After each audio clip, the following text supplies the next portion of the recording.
The poor maid's baby crawled into the Mafia boss's office. The most feared man in New York was ready to punish anyone who interrupted his private meeting. But when he opened the door, he found a poor maid's little daughter crawling across his marble floor toward him. The cold-hearted Mafia boss froze, because the baby reached out her tiny hands and changed everything.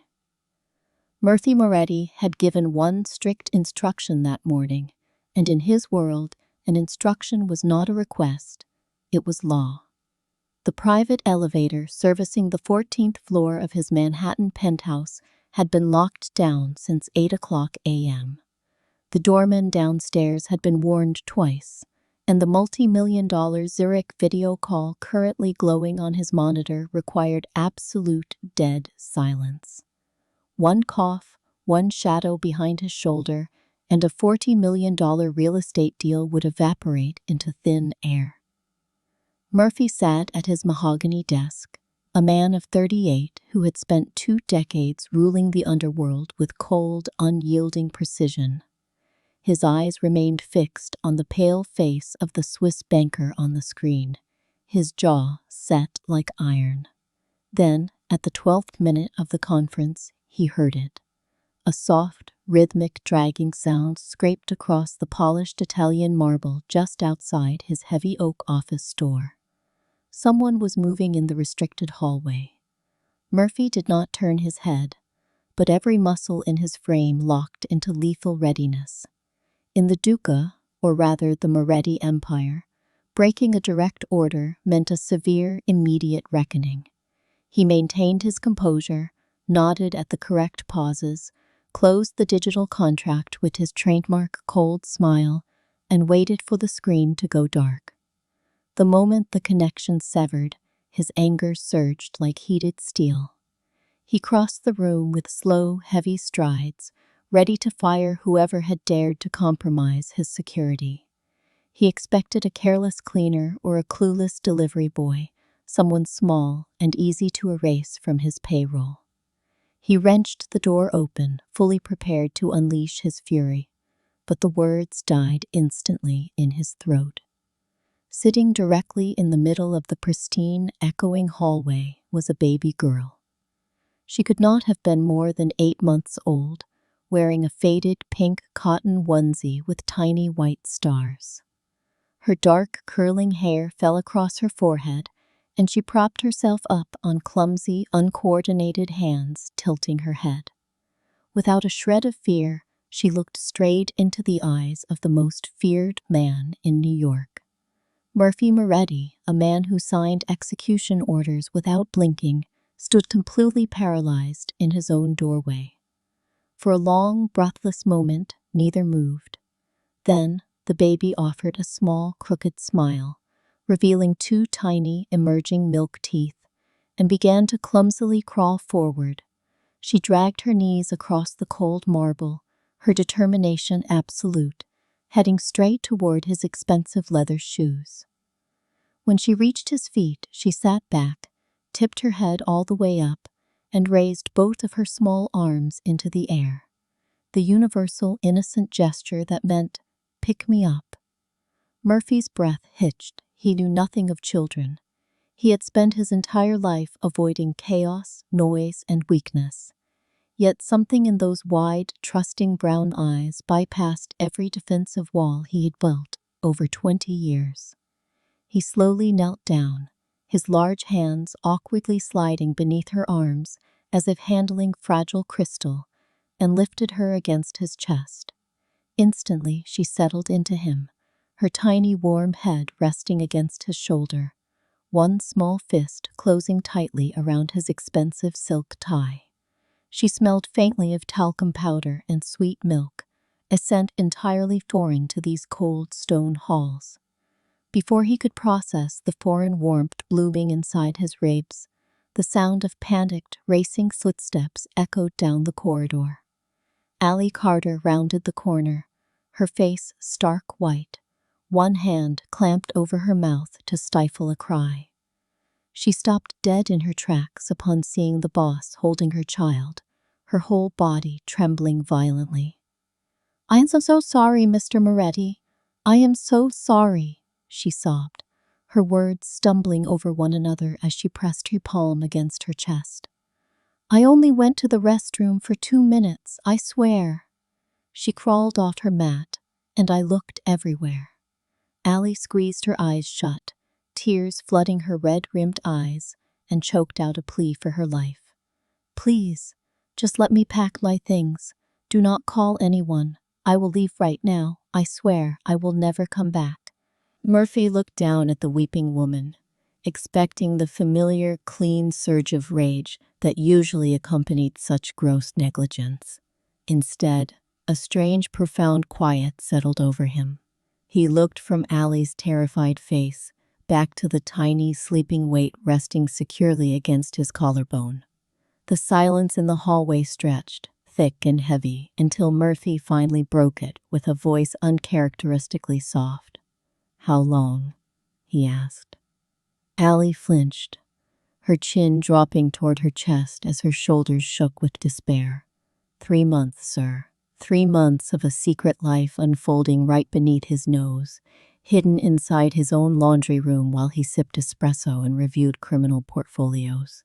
She confessed the heartbreaking details. She had no family left, no father in the picture, and a standard nursery cost $2,800 a month, an impossible sum for a lone maid.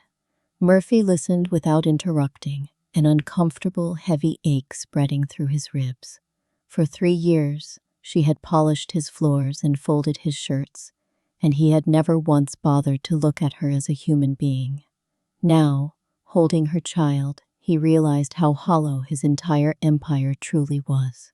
Slowly, he stood up, carrying the baby with effortless care, and looked straight into Allie's hopeless eyes. He expected to fire her, but instead, his vocal cords betrayed decades of conditioning. I am not firing you, he said quietly. Allie stared at him, her mouth parting in sheer disbelief, unable to process a language where cruelty was replaced by mercy. Sit down in the living room, Allie, he commanded gently, realizing orders were the only way she knew how to survive. We are going to change how things work in this house, starting today.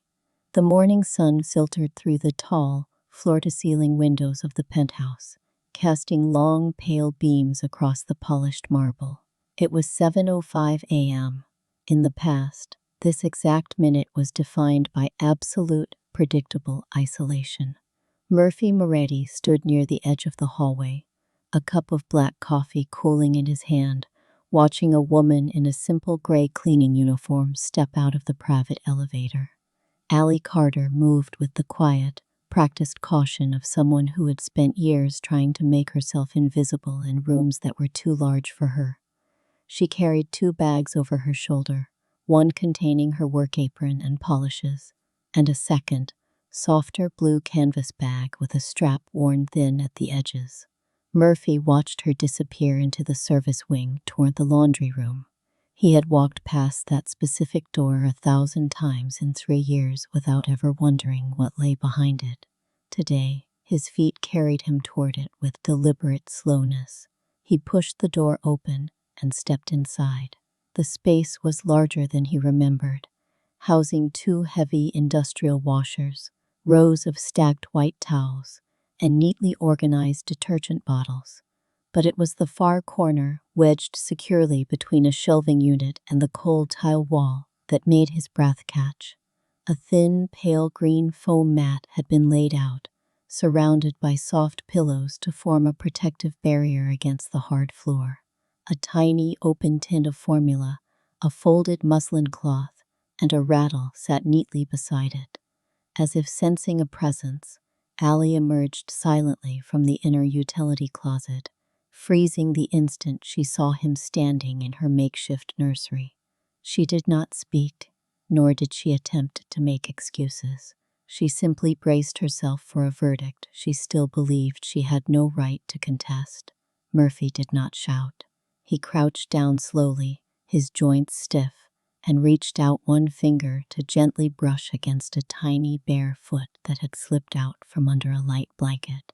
The baby's skin was warm, Lily twitched in her sleep, her tiny nose wrinkling, but she did not wake. "How old is she?" Murphy asked, his voice barely above a whisper. "8 months, sir. 2 weeks ago," Allie replied, her voice trembling slightly. Murphy straightened up, his mind racing through calculations that had nothing to do with stocks or territorial lines.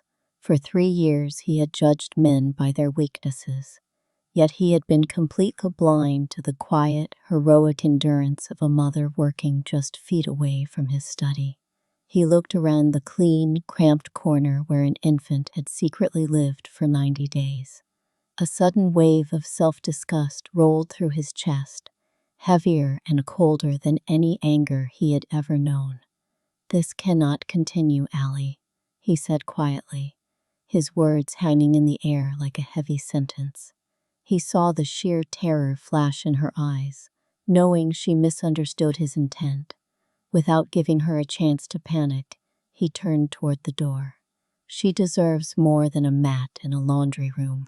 He left the room before she could form a reply, retreating to his private study. But the silence of the room no longer felt like power. It felt hollow, ringing with an emptiness he could no longer ignore. By evening, when Allie prepared to leave with Lily bundled up in a yellow duck-coated jacket, Murphy stood by the doorway of his study, watching the little girl peek out from under her hood with wide, curious eyes. Good night, sir," Allie murmured, her head bowed. "Good night, Allie," he replied. As the private elevator hummed and carried them down into the city, Murphy sat back down at his mahogany desk, picked up his phone, and dialed his most trusted lieutenant, Marco. "Find me the 3 best licensed nurseries within a 2-mile radius," Murphy commanded, his voice cold and absolute. "Places with waiting lists that don't apply to me. I want a spot secured by tomorrow." The machinery of his empire moved instantly. By the next afternoon, a respected local facility called Sunny Days had received a polite, undeniable call from a man who brokered no delays.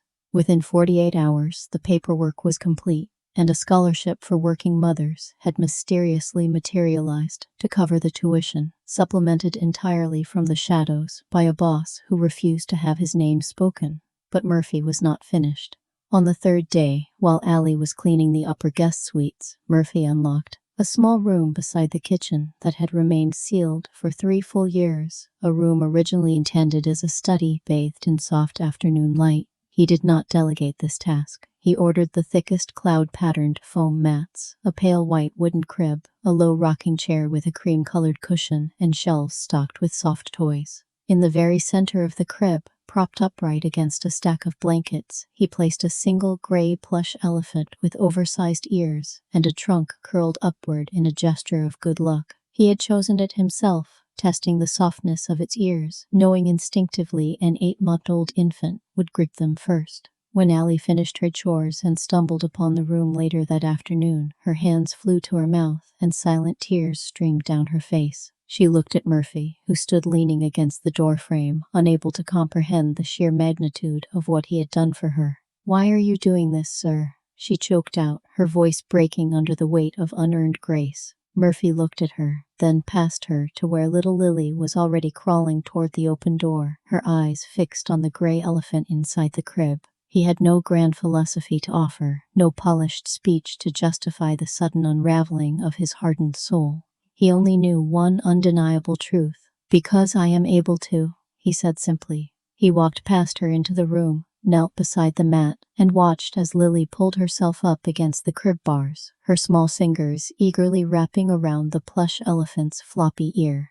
As the baby's clear, musical laughter filled the room for the very first time, Murphy realized that the high walls of his fortress had finally been breached, and he had no desire to rebuild them. The bureaucratic machinery of Manhattan's elite institutions moved at whatever speed Murphy Moretti demanded of it. By Wednesday morning, the administrative resistance at Sunny Days had evaporated under the quiet, undeniable weight of a phone call from a man whose associates did not need to raise their voices to be understood. Rosa, the veteran director of the nursery, had looked at the revised roster, adjusted the scholarship fund for working mothers with a knowing smile, and cleared a permanent spot near the sunlit window for a child named Lily. For Allie Carter, the transition felt less like a stroke of good fortune and more like stepping onto an entirely different planet. She had spent her entire adult life bracing for the next blow, dodging the sharp edges of a city that demanded everything and offered nothing in return. Now, she stood in the center of the newly renovated room beside the kitchen, watching the afternoon light play across the pale wood of the crib and the soft, cloud-patterned foam mats.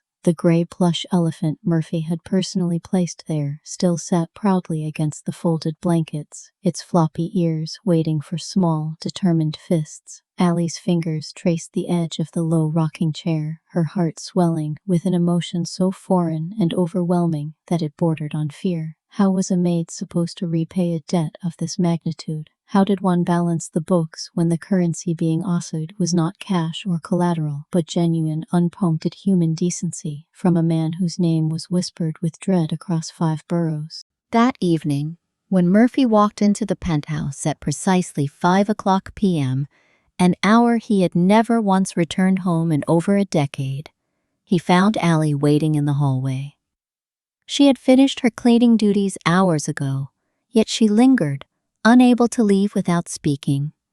As the private elevator chimed and the doors slid open, revealing the tall, imposing silhouette of her employer, Allie took a steadying breath and stepped forward. "Mr. Maid," she began, her voice barely carrying across the marble. "I received the papers from the nursery today. Rosa called me. She said Lily is enrolled starting next Wednesday, and that the tuition is completely covered." Murphy stopped, his hands resting naturally inside the pockets of his dark trousers. He looked down at her with steady, unreadable eyes. "Good," he said simply. "The paperwork is handled. You don't need to concern yourself with it." "I cannot accept this, sir," Allie whispered, her hands clasped tightly together in front of her apron. "It is too much. The room, the nursery, the security. I have no way to pay you back. If you take it out of my wages, it will take me 20 years. Murphy cut her off with a single measured step closer. His voice dropped an octave, carrying that quiet, absolute authority that had closed 1,000 corporate and underworld acquisitions. "I did not buy that room for you, Allie. I built it for her. And as for your wages, effective next month, your salary is increased by 30%. Allie's breath caught in her throat. She stared at him, her eyes widening in sheer disbelief. 30%? She echoed, the number sounding unreal. "That will cover what the scholarship does not, and leave you enough to ensure you never have to calculate whether rent or formula comes first," Murphy continued smoothly. "If your landlord raises the rent next year, you will inform me, and it will be handled. This is not a negotiation, Allie. It is a decision I have already made." The sheer finality of his tone left her entirely defenseless. There was no room for argument, no space for polite refusal. For the first time in her life, someone was not taking from her. Someone was building a wall around her survival so solid that no storm could knock it down. A single tear broke over her lower lashes, tracing a quiet path down her cheek. She quickly wiped it away with the back of her wrist, hating her own vulnerability in front of a man who commanded empires. Murphy watched the movement, his chest tightening with an ache he was rapidly learning to accept. He reached out, his movements uncharacteristically slow, and gently unhooked little Lily's fingers from where the baby had been playfully tugging at the hem of her mother's skirt. "May I?" he asked quietly. Allie nodded, her throat too tight for words. Murphy scooped the baby into his arms, settling her against his shoulder with an instinctive ease that still shocked him. Lily gurgled happily, her small hand immediately reaching up to find his silk tie. As the days blended into a seamless rhythm of unexpected warmth, the atmosphere within the penthouse underwent a profound metamorphosis. Marco Bellini, observing his boss's altered schedule and uncharacteristic patience, quietly rearranged calendars, and silenced external inquiries before they could even reach the executive floor. Bruno Ricci doubled the perimeter checks around sunny days, treating the 8-month-old infant with the same lethal gravity he reserved for cartel shipments. Yet, inside the stone walls of the penthouse, the air smelled less of gunpowder and more of simmering tomato sauce and fresh basil. Allie began cooking simple dinners on Thursday nights, using the Carrara marble table that had sat like an expensive sculpture for 3 lonely years. They ate together, Murphy at the head of the table, Allie across from him, and Lily strapped into her high chair, banging a plastic spoon against the tray in an erratic rhythm of pure joy. On one such evening, as the city lights flickered on across the East River, Murphy looked up from his plinth to find Allie watching him with an expression of quiet, aching wonder. "Why are you doing all of this, Murphy?" she asked softly, using his first name for the very first time. The omission of his title hung in the air, sweet and heavy. Murphy set his fork down, his gaze shifting to the baby, who was currently trying to feed her gray plush elephant a piece of mashed potato. He had no grand speeches left to give, no complex rationalizations to hide behind. He looked back at Allie, the hard edges of his 20-year reign melting away in the amber glow of the kitchen light. "Because for 38 years, I built a house designed to keep everyone out," Murphy said quietly, his voice steady and true. "I called it strength. But the moment she crawled into my office and reached for my hands, I realized I had only built a cage. You and Lily, you didn't break into my life to take anything. You brought the light back in." Allie did not answer with words. She simply reached across the corner of the table, her fingers brushing lightly against his knuckles. And in that quiet, unspoken touch, the empire found its true anchor. The third week of Lily's attendance at Sunny Days brought a vibrant, noisy kind of life to the neighborhood that the little limestone building on the cross street had rarely seen before. According to Rosa, the toddler had officially become the loudest lawer in the 8-month-old room, having already managed to paint her own face with poster paint twice and claimed the sunny window corner as her personal kingdom. For Murphy Moretti, a man whose schedule had been dictated by profit margins and territorial boundaries for 2 decades, 5 p.m. had undergone a radical redefinition. He now left his corporate office precisely when the clock struck the hour, an action so unprecedented that Marco Bellini had quietly cleared all evening appointments for the foreseeable future without asking a single question. When Murphy stepped out of the private elevator at 5:15 p.m., he no longer expected the sterile, breathtaking quiet that had once defined his sanctuary.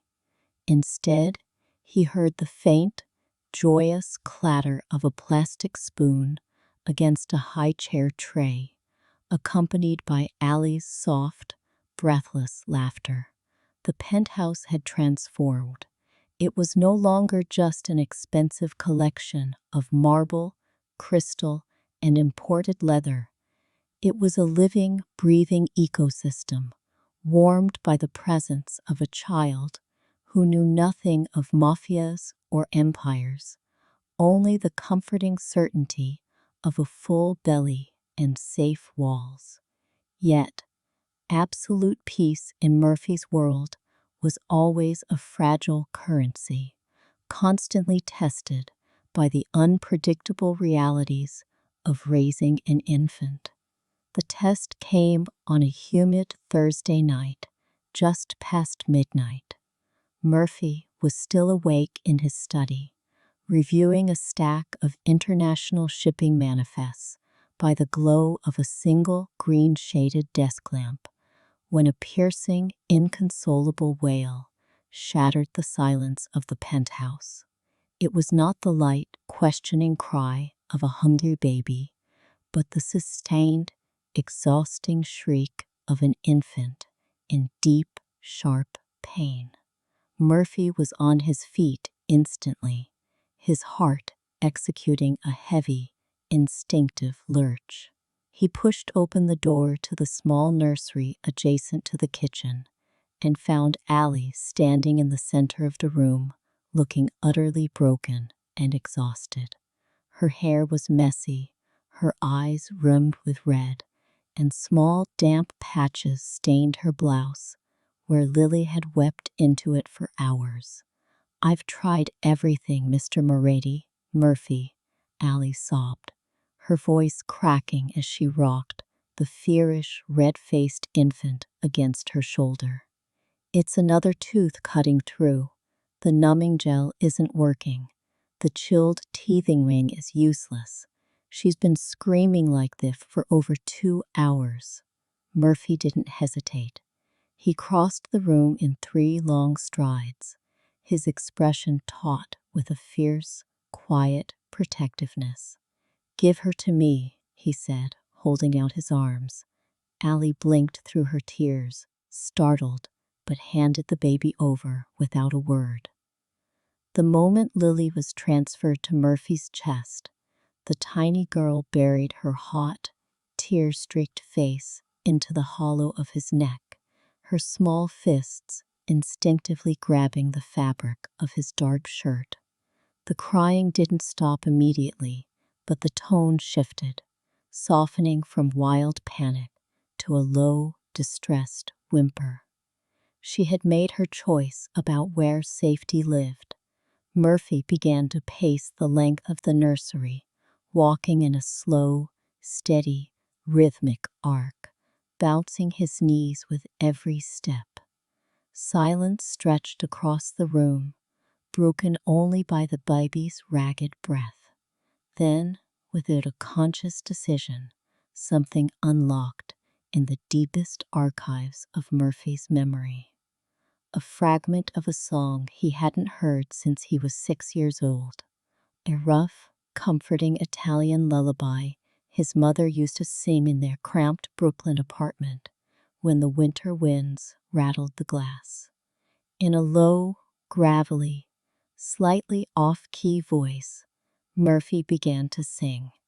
It was raw, unpolished, coming from a man who had never uttered a melody in front of another human being in his adult life.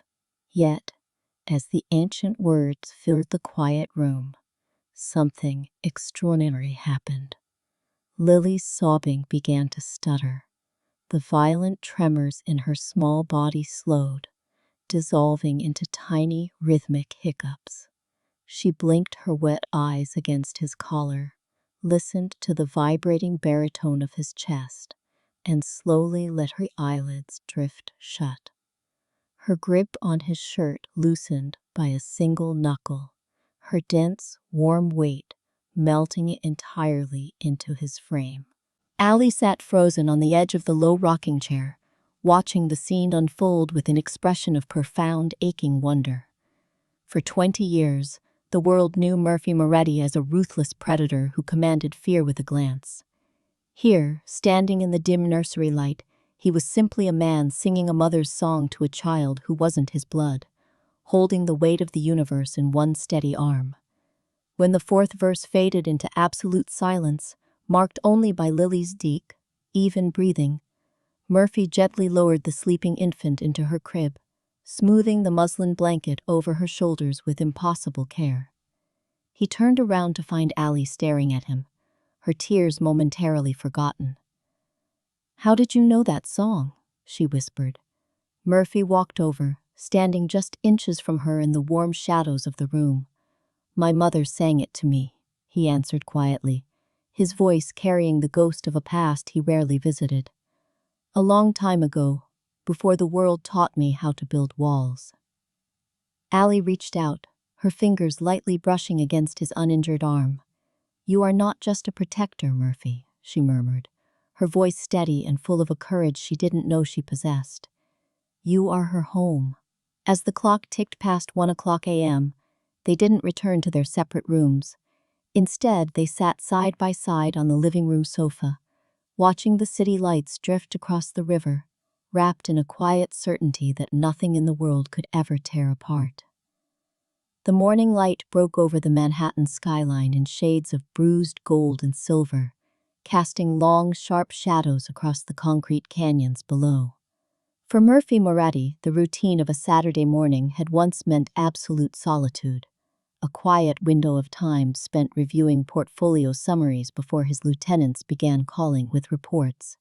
But today, the silence of the penthouse was broken by the cheerful, chaotic sounds of life. At precisely 7:05 a.m., Elena stood in the hallway, adjusting little Lily's small blue coat and matching knit cap. She was wearing her finest white cotton blouse, ironed with painstaking precision, the collar buttoned tightly to the top, though a very faint, stubborn stain near the second button remained as a silent testament to years of quiet struggle. Murphy stepped out of his study carrying his car keys, his eyes immediately finding them. Without a word of hesitation, he walked over and took the diaper bag from Elena's shoulder with his free hand. "I am driving you today," he said, his tone leaving no room for argument. Elena looked up, her eyes wide with a mixture of surprise and instinctive hesitation. "Murphy, no, you don't have to. I can take the subway. It's only a few stops. I don't want to take your time." "I have no meetings this morning," he interrupted quietly, though he knew perfectly well that Marco had spent the previous hour rescheduling a breakfast with a shipping magnate. "Come, it's faster." Down in the subterranean garage, his black sedan idled under the fluorescent lights. Strapped securely into the middle of the back seat was a brand new charcoal gray child car seat, smelling faintly of factory plastic and fresh packaging. Elena stopped dead in her tracks when she saw it, her breath catching in her throat. Where did that come from?" she whispered. "I installed it last night," Murphy replied simply, opening the rear door. He didn't mention the 40 minutes he had spent wrestling with the straps or the 3 instructional videos he had watched on his tablet until he got the angles right. Elena buckled Lily into the seat with trembling, disbelieving hands, while the baby laughed and clapped her small hands together as if it were the greatest amusement park ride in the world. The drive through the crosstown traffic was smoother than anything Elena had ever experienced. Murphy drove with a deliberate, gentle caution, taking corners as though he were transporting something infinitely precious and breakable, which in truth he was. When they arrived at Sunny Days, Rosa met them at the door with her usual warm, Sicilian-accented smile, scooping Lily into her arms while the baby immediately went for Rosa's reading glasses with joyful abandon. As Elena and Murphy walked back to the car, the air between them felt lighter, infused with an unsaid intimacy that neither of them dared to name, yet desperately wanted to keep. That evening, the penthouse kitchen was filled with the rich, comforting aroma of garlic, basil, and slow-simmered tomatoes. Elena stood at the stove, her sleeves rolled to her elbows, gently stirring a pan of pasta while humming that same low Italian tune. Murphy sat at the Carrara marble table, watching her with an intensity that made the room feel smaller, warmer, entirely transformed from the cold fortress it had been just 2 months ago. When she set a steaming plate in front of him, she hesitated, her fingers lingering on the rim. "You never told me," she began softly, breaking the quiet hum of the refrigerator. "Why you never had a family, Murphy? A man in your position. People usually have wives, dynasties, successors." Murphy picked up his fork, turning it slowly against the edge of the ceramic plate. He didn't look up immediately, his gaze tracing the steam rising from the pasta. "There was someone a long time ago," he said, his voice dropping into that low, gravelly register that belonged only to his deepest memories. I was 24. Her name was Valeria. We were together for 3 years. She wanted ordinary things, a house with a garden, Sunday lunches, arguments about who forgot the milk. She was patient with me far longer than I deserved. He paused, setting the fork down. I told her I wasn't ready. I told her I needed to build an empire first, and that after the power was in my hands, there would be time for the rest. In the end, she gave me a choice. "And you chose the empire," Eleanor whispered, her voice devoid of judgment, filled only with a profound, aching understanding. "I chose the empire," Murphy admitted, a dry, self-deprecating smile touching the corners of his mouth. She married a literature teacher 2 years later, moved to Vermont, and had 3 children. I saw a photograph of her once by accident on the internet. She looked happy in a way I would never have known how to make her look. The kitchen fell silent once more, save for the faint hiss of the heating vents. Elena reached across the table, her palm resting gently over his knuckles. "You aren't building an empire anymore, Murphy," she said quietly. "You are just building a home." Yet, while the warmth inside the penthouse reached its peak, a much colder reality was taking shape across the East River. In a wood-paneled, dim office on the top floor of an old limestone townhouse in Brooklyn, a man sat behind a heavy leather desk under the harsh glare of a green banker's lamp. His name was Vincent Romano, the head of a rival syndicate that had circled the Moretti family like a patient wolf for over a decade. In front of him lay an open black leather album filled with high-resolution surveillance photographs. Vincent turned the pages one by one, with slow, deliberate fingers. There was Elena leaving the limestone nursery with Lily on her hip. There was Murphy carrying groceries from the serviced entrance. There was the black sedan parked outside Sunny Days. And, most damning of all, a crisp, clear telephoto shot of Murphy Moretti leaning down to open a car door for a humble maid, his hand resting lightly and protectively against the small of her back. Vincent stopped on that photograph, studying the unmistakable softness in the eyes of a man who had never shown mercy to anyone in 20 years. A slow, poisonous smile spread across Vincent's face. For 10 years, he had searched every corner of Murphy Moretti's life for a single vulnerability, a single fracture in his armor, and had found nothing. Now, the wall had cracked from the inside out. He closed the album with a soft thud, picked up his encrypted phone, and dialed a number in the shadows. The trap was set. The crisp autumn air of a Friday afternoon carried a deceptive tranquility through the streets of Manhattan, hiding the silent, predatory movements that had been coordinated with military precision. Inside his private study on the 14th floor, Murphy Moretti was reviewing a final draft of the logistical schedule for the upcoming weekend trip to the Hamptons. His mind anchored by the quiet promise of a family life he had only recently learned to claim. Beside him, on the dark mahogany desk, sat the small gray plush elephant, its floppy ears bearing the faint, endearing stain of Lily's teething days. A soft knock broke his concentration, followed immediately by the hurried, uncharacteristic opening of his heavy oak door. Bruno Ricci stood on the threshold, his face drained of color, his chest heaving as though he had sprinted the entire length of the corridor. "Boss," Bruno began, his voice dropping into a harsh, uneven gravel that immediately clawed at Murphy's spine. "We have a situation at Sunny Days." Murphy didn't stand, but every muscle in his towering frame locked into absolute lethal tension. "Speak," Murphy commanded, his voice falling to a quiet, terrifying register. "Mrs. Rossi, they took her in the child, boss, about 20 minutes ago." The words didn't land like a sentence. They struck like a physical blow, shattering the fragile glass of the world Murphy had spent the last 2 months painstakingly constructing. In less than a fraction of a second, The warmth of the father vanished, replaced entirely by the cold, absolute predator who had ruled the New York underworld for 2 decades. The scene outside Sunny Days was a ghost town of sudden violence. The narrow limestone cross street was cordoned off by a single unmarked sedan belonging to Bruno's outer detail.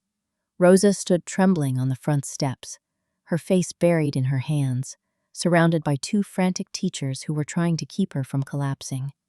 In the middle of the pavement, half tipped onto its side, sat Lily's pale blue stroller. One of its front wheels was still spinning erratically in the afternoon breeze, making a faint, mocking squeak against the concrete. Just a few feet away, lying face down in a puddle of spilled milk and autumn leaves, was the gray plush elephant. Murphy stepped out of his black sedan before it had even come to a complete stop, his movements sharp and precise like the components of a well-oiled machine. He walked across the pavement with the heavy, measured stride of a man marching toward an execution, his eyes scanning every inch of the street. Bruno followed closely behind, flanked by 4 of his most trusted capos. Murphy knelt down on one knee, ignoring the dirt and moisture, and picked up the small gray toy. Along the edge of the left ear, close to the seam, was the exact dark stain where Lily's second tooth had left its mark weeks ago. He closed his fingers around it slowly, his knuckles turning stark white, the leather of his gloves creaking under the pressure of a grip that could crush stone. "Who?" Murphy asked, his voice barely audible over the distant hum of city traffic. Yet every man within 10 feet flinched at the flat, dead coldness of it. Bruno handed him a small, heavy plastic bag containing a single item recovered from the gutter near the stroller, a silver cufflink bearing an intricate embossed crest of a coiled viper. The Romano family crest. Vincent Romano had finally stopped hiding in the shadows. He had reached out across the table, ripped open the chest of the Moretti Empire, and torn out its beating heart. "The Romano syndicate, boss," Bruno answered grimly, his jaw clenched tight. "They used a false City Works truck to block the cross street. 2 men grabbed her while she was turning the corner, shoved them both into the back of a van before the street detail could react. The driver took a blow to the head. He's conscious now, but they were gone before he could draw his weapon." Murphy stood up slowly, the gray elephant clutched tightly in his right hand. He looked down the empty avenue, toward the dark waters of the East River, where Vincent Romano's warehouses squatted like bloated spiders in the industrial decay of Brooklyn. There was no shouting, no theatrical outburst of blind rage. That was the luxury of amateurs. What possessed Murphy Moretti in that exact moment was something far older and infinitely more dangerous. A cold, patient, absolute resolve to unmake a rival family down to its final root and stem. He turned back to Marco Bellini, who had just stepped out of the secondary car, holding a thick leather-bound ledger of every property, asset, and fent company Vincent Romano had accumulated in 15 years. "Assemble the inner circle," Murphy said quietly, his eyes burning with a dark, consuming fire. "Every man we have, every weapon we've stored. By midnight, I want every drawer Vincent owns ticked off its hinges. And if either of them has so much as a single scratch when we find them, I will personally see to it that the Romano name is erased from the history of this city forever." The war had begun, and there was no turning back. The heavy cloak of midnight fell over the East River like a shroud of iron and bruised velvet, wrapping the industrial decay of the abandoned Brooklyn waterfront in absolute stillness. Yet beneath this deceptive quiet, the air hummed with a lethal, concentrated tension. A convoy of 3 unmarked black sedans rolled off the access road without a single headlight, sliding silently into the shadows of a derelict brick warehouse whose boarded-up windows had hidden illegal cargo for over a decade. Inside the lead vehicle, Murphy Moretti sat motionless in the passenger seat, his eyes fixed on the dark, looming structure 50 yards ahead. On the dashboard directly in front of him rested the small gray plush elephant, its one folded ear illuminated faintly by the amber glow of the instrument panel. a silent, unyielding talisman guiding his every breath. Marco Bellini sat in the driver's seat, his fingers tapping a steady, rhythmic cadence against the steering wheel. Beside him, Bruno Ricci adjusted the white medical bandage wrapped tightly around his forehead, his face set in a grim, expressionless mask of pure vengeance despite the throbbing pain of his concussion. "The perimeter is sealed, boss," Bruno murmured, his voice low and raspy. "Two men on the roof of the adjacent timber shed, one covering the water exits via the pilings, and our primary assault teams are in position at the northern service door and the eastern fire ladder. Vincent Romano has 6 guards on the ground floor and 4 stationed outside the second-floor holding room. No police cruisers have been dispatched. Romano thinks he's playing a quiet game of chess in the dark. He doesn't realize he's trapped inside a burning building." Murphy did not reply immediately. He reached into his coat pocket, his gloved fingers wrapping around the matte black frame of his pistol, and checking the chamber with a crisp, mechanical click that sounded like a death knell in the confined space. Then, for a fraction of a second, his hand brushed against a small velvet box tucked deep in his breast pocket. The ring his mother had left him, waiting for a future that was currently hanging by a thread of steel and gunpowder. He opened the car door and stepped out into the damp, biting river air. "Move," he commanded softly.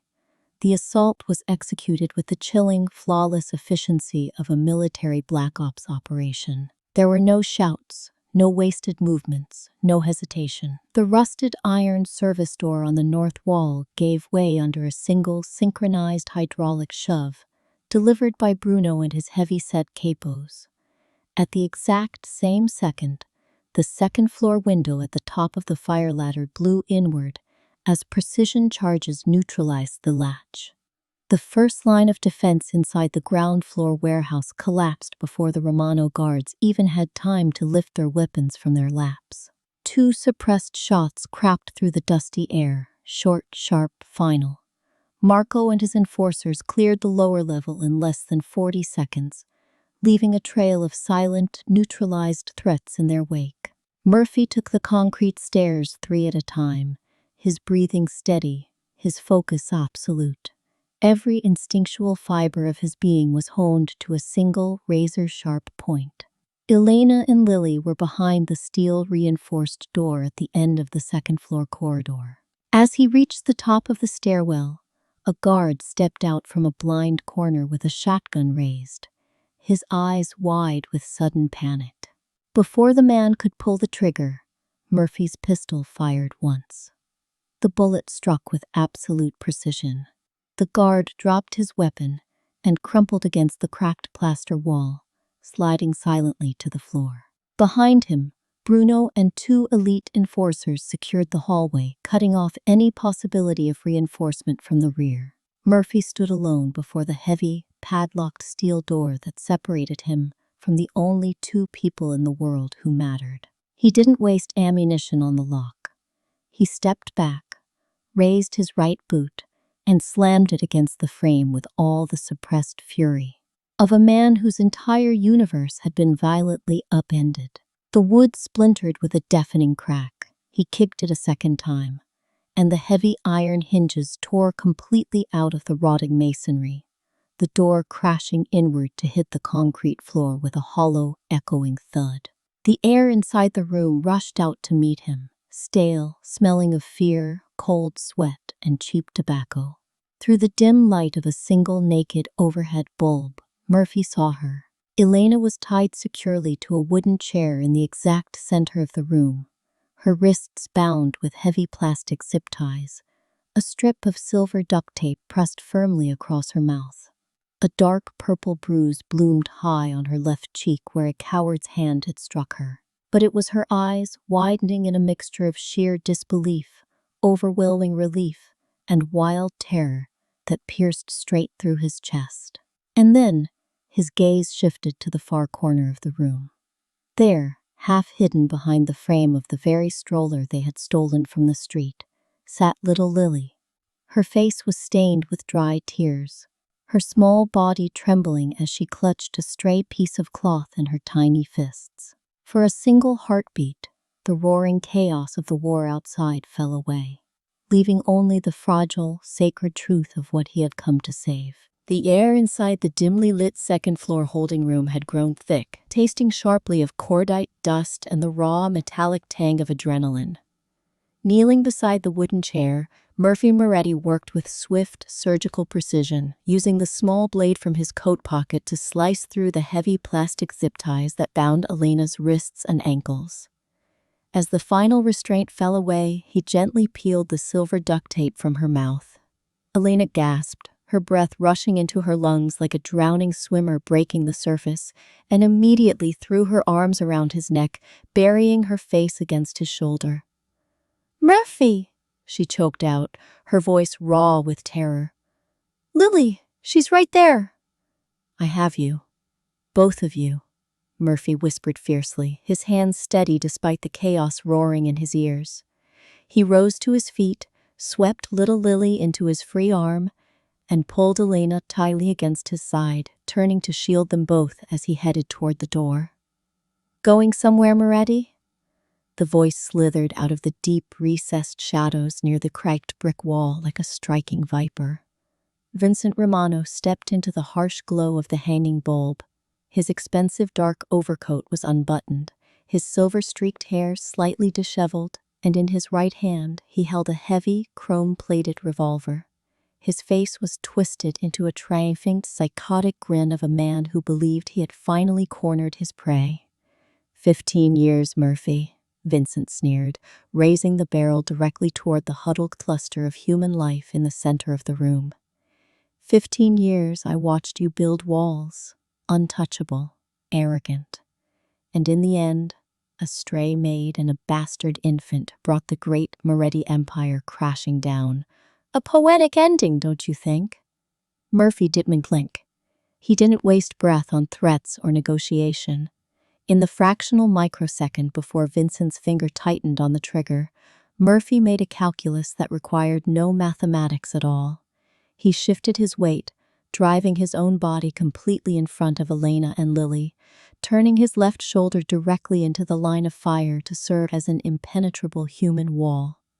The gunshot was deafening, a brutal, thunderous crack that shattered the fragile acoustics of the concrete chamber. The bullet tore through the fabric of Murphy's dark coat and punched violently into his left shoulder just below the collarbone, shredding muscle and bone. A searing wave of agony flared through his upper body, but he did not fall. He did not even flinch. Driven by an primal, unstoppable instinct to protect, Murphy raised his matte black pistol with his right hand, locked his eyes onto Vincent Romano's widening smile, and pulled the trigger. At the exact same instant, the heavy door behind Vincent burst wide open. Marco Bellini and Bruno Ricci flooded into the room, their weapons spitting a controlled, devastating wall of lead. Caught between Murphy's point-blank retaliatory shot and Marco's flanking barrage, Vincent Romano stumbled backward, the chrome revolver flying from his limp fingers as he collapsed heavily onto the concrete floor, lifeless before he even hit the ground. The silence that rushed back into the room was heavy, suffocating, and absolute. "Boss!" Marco shouted, rushing forward, his eyes widening in horror as he saw the spreading dark stain blooming across Murphy's white shirt. "Medic! Get a team up here now!" Murphy staggered, his knees buckling under the sudden, massive loss of blood. He slid slowly down the cracked plaster wall, managing to keep his grip on little Lily until Elena gently took the baby from his failing arms. Elena dropped to her knees beside him, pressing her bare hands desperately against the horrific wound in his shoulder, trying in vain to stem the relentless flow of crimson. "No, no, no, Murphy, please look at me," she sobbed, her tears mixing with the dust and blood on his skin. "You can't. You promised you wouldn't leave us." Murphy reached up with a trembling, blood-stained hand, his fingers gently brushing against her wet cheek with a tenderness that defied the carnage around them. I promised," he rasped, his voice dropping to a fragile, fading whisper. I told you, this isn't a phase. I'm not going anywhere. His eyes flickered toward Lily, who was peering down at him with wide, uncomprehending eyes, patting his coat with a tiny, trembling hand. A faint, peaceful smile touched the corners of Murphy's lips as the darkness finally rose up from the floor, pulling him gently down into a deep, merciful sleep. The 72 hours following the raid on the East River warehouse existed in a vacuum of sharp antiseptic smells, hushed medical whispers, and the relentless, mechanical beep of heart monitors. Deep within the private 14th floor recovery wing of the Duca Moretti Medical Syndicate, Dr. Enrico Falcone stood over the white hospital bed, his experienced hands expertly changing the dressings on Murphy's left shoulder. The bullet had torn within millimeters of the main artery, and blood loss had been catastrophic, triggering a terrifying 60-second flatline during the pre-dawn hours of the rescue. Yet, fueled by an iron will that refused to yield to death, Murphy had clawed his way back from the edge. Throughout the ordeal, Elena had refused to leave his side. She sat in the stiff plastic chair beside the bed for 3 consecutive days and nights, her fingers locked around his uninjured hand, sleeping in short, exhausted bursts with her forehead resting against the mattress. Rosa and little Lily visited each afternoon, bringing photographs, colorful drawings, and a renewed sense of life into the sterile room. On the 4th morning, as the first golden rays of autumn light cut horizontally across the hospital room, Murphy slowly fluttered his eyelids open. The first thing he felt was the warm, familiar pressure of Elena's hand gripping his. The first thing he saw was her tear-streaked, beautiful face looking down at him with a love so absolute it defied description. "You're awake!" Elena choked out, a fresh wave of tears spilling over her lashes as she pressed his knuckles against her cheek. Murphy offered a weak, lopsided smile, his voice a gravelly whisper. "I told you. I wasn't going anywhere." 3 weeks later, the black sedan pulled smoothly into the subterranean garage of the Manhattan penthouse. Bruno Ricci stood by the rear passenger door, his head still sporting a neat white bandage, his expression as stoic as ever, as he offered a steadying arm to help his boss step out of the vehicle. Marco Bellini greeted them at the private elevator doors, nodding with a quiet, profound respect that needed no words. When the elevator chime signaled their arrival on the 14th floor, the heavy doors slid open to reveal a scene that completely redefined the meaning of the word home. The penthouse had undergone a quiet, miraculous transformation. The cold, intimidating expanse of polished marble was now softened by the vibrant, messy signs of an actual life being lived. A tiny pair of pink sneakers sat neatly by the entryway. The air smelled faintly of roasting chicken, garlic, and fresh rosemary, and from the direction of the kitchen came the unmistakable, joyful sound of small palms slapping against a high-chair tray, followed immediately by a ringing, ecstatic shout that echoed off the crystal chandelier. "Papa, Papa." Murphy froze in the center of the hallway, his breath catching in his throat. He looked down at the exact spot where, just months ago, a helpless 8-month-old baby had crawled across the cold stone and reached her tiny arms toward a stranger who knew nothing of love. Now, standing by the Carrara marble table, little Lily was dressed in a bright yellow dress with her hair tied in 2 adorable tufts, clutching her faithful gray plush elephant under one arm and pointing an enthusiastic fingers straight at him. Elena stepped up beside him, sliding her arm around his uninjured side, her eyes shining with unshed tears of pure joy. She led him slowly toward the kitchen. The marble table had been set for 3 with fine china, cloth napkins folded into precise triangles, and a central bowl of cream-colored roses. Murphy pulled out a small, dark, plum-colored velvet box from the inner pocket of his jacket with his good hand. He didn't wait, didn't hesitate, and didn't care that his mending shoulder sent a sharp jolt of pain through his frame. In front of the woman who had brought a soul back into his fortress, and in front of the child who had broken down every wall he had ever built, Murphy Moretti slowly lowered himself onto one knee on the polished marble floor. He opened the velvet box. Inside rested the simple, worn silver ring his mother had worn until her final days, holding a tiny, patient diamond that caught the late afternoon sun and threw a brilliant, clean point of light across the ceiling. "Elena Carter," Murphy said, his voice ringing steady, clear, and filled with an absolute, unshakable devotion. "For 38 years, I believed my purpose on this earth was to conquer, to build an empire, to hold power in a fist of stone. But it took 90 days, a messy laundry room, and a very brave little girl crawling across my floor to teach me the greatest truth of all. I don't just want to keep you safe. I want you to be my family, my heart, my forever. Will you marry me?" Elena covered her mouth with both hands, her whole body shaking as fresh tears of profound happiness streamed down her face. She nodded fiercely, unable to form words, and whispered, "Yes. Oh yes, Murphy, yes." He slipped the silver band onto her finger, the fit perfect as though it had been waiting for this exact moment for decades. From the high chair beside them, Lily clapped her small hands together with unbridled enthusiasm and shouted "Papa" once more, filling the entire penthouse with a chorus of laughter that chased away every shadow of the past.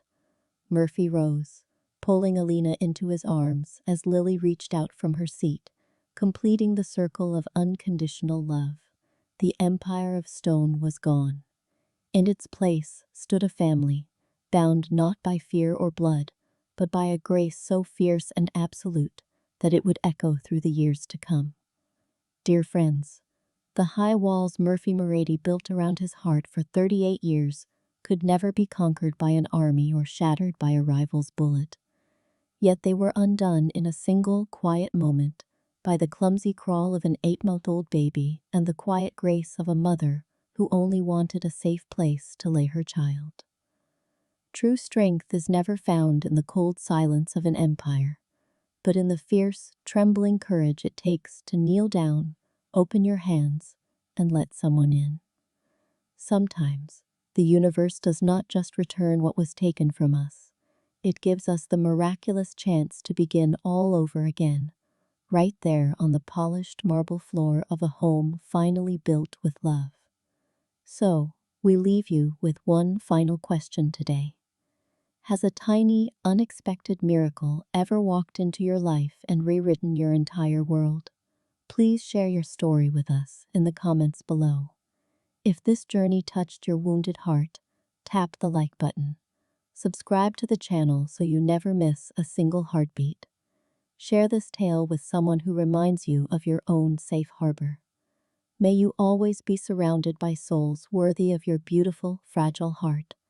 Take care of yourselves, take care of each other, and we will meet again soon. Goodbye for now.